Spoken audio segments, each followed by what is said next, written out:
So guys, we're still with this Forester. And probably take the radio up next, but take you how to do the speakers. We already did the door speakers over here in this video somewhere right there.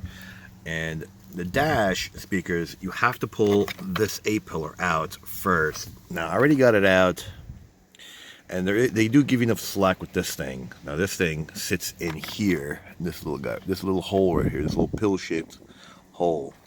But you can actually pull it out like this, right, while it's still attached. Now, I know it's not attached right now, and turn it, and then turn this guy to get the whole thing out in your hand. You don't have to, but makes it easier, gets it out of your way instead of having it dangle. And then I already started this, but little guy right here, or even a butter knife, pull this guy up, and you see what I mean? It tucks under the actual A-pillar, and it pulls out towards you. Then you got the two Phillips head.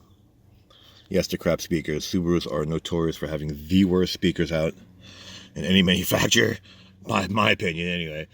And yeah, these are, I think, 2-inch, 2.5-inch. I'd replace them with tweeters though. Tweeters would sound best. You replace this speaker with that speaker with some components, you're good to go. And there you have it. So like it, don't like it, share it, don't share, subscribe, don't subscribe. Thanks for watching.